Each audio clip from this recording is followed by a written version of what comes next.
Mateus 9. Entrando Jesus num barco, atravessou o mar e foi para a sua cidade. Alguns homens trouxeram-lhe um paralítico, deitado em sua maca. Vendo a fé que eles tinham, Jesus disse ao paralítico: Tenha bom ânimo, filho, os seus pecados estão perdoados. Diante disso, alguns mestres da lei disseram a si mesmos: Este homem está blasfemando. Conhecendo Jesus seus pensamentos, disse-lhes: Por que vocês pensam maldosamente em seu coração? Que é mais fácil dizer: Os seus pecados estão perdoados, ou levante-se e ande? Mas para que vocês saibam que o Filho do Homem tem na terra autoridade para perdoar pecados, disse ao paralítico: Levante-se, pegue a sua maca e vá para casa. Ele se levantou e foi. Vendo isso, a multidão ficou cheia de temor e glorificou a Deus, que dera tal autoridade aos homens. Saindo, Jesus viu um homem chamado Mateus sentado na coletoria e disse-lhe: Siga-me. Mateus levantou-se e o seguiu. Estando Jesus em casa, foram comer com ele e seus discípulos muitos publicanos e pecadores. Vendo isso, os fariseus perguntaram aos discípulos dele: Por que o mestre de vocês come com publicanos e pecadores? Ouvindo isso, Jesus disse: Não são os que têm saúde que precisam de médico, mas sim os doentes. Vão aprender o que significa isto: Desejo misericórdia, não sacrifícios, pois eu não vim chamar justos, mas pecadores. Então os discípulos de João vieram perguntar-lhe: Por que nós e os fariseus jejuamos, mas os teus discípulos não? Jesus respondeu: Como podem os convidados do noivo ficar de luto enquanto o noivo está com eles? Virão dias, quando o noivo lhes será tirado, então jejuarão.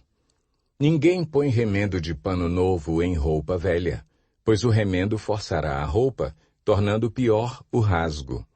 Nem se põe vinho novo em vasilha de couro velha.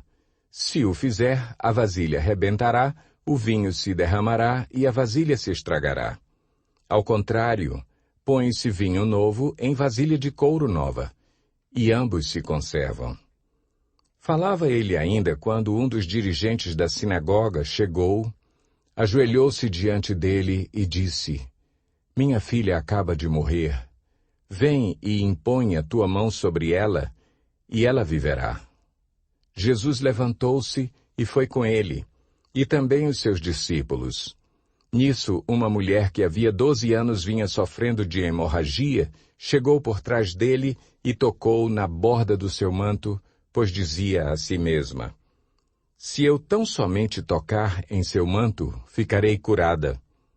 Voltando-se, Jesus a viu e disse: Ânimo, filha, a sua fé a curou. E desde aquele instante a mulher ficou curada. Quando ele chegou à casa do dirigente da sinagoga e viu os flautistas e a multidão agitada, disse: Saiam, a menina não está morta, mas dorme. Todos começaram a rir dele.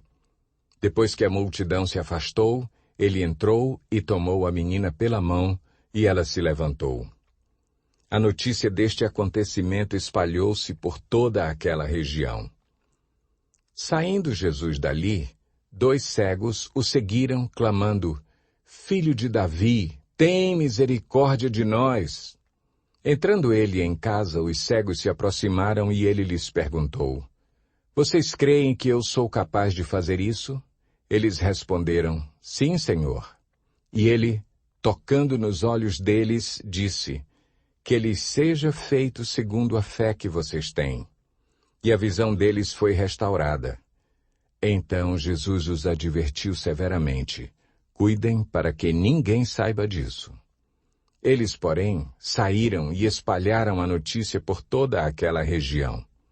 Enquanto eles se retiravam, foi levado a Jesus um homem endemoninhado que não podia falar. Quando o demônio foi expulso, o mudo começou a falar.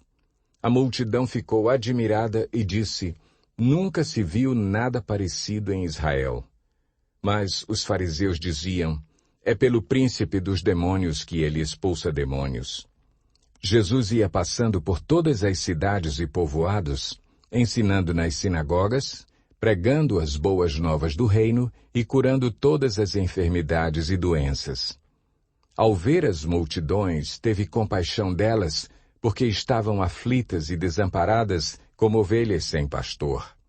Então disse aos seus discípulos: A colheita é grande, mas os trabalhadores são poucos. Peçam, pois, ao Senhor da colheita que envie trabalhadores para a sua colheita.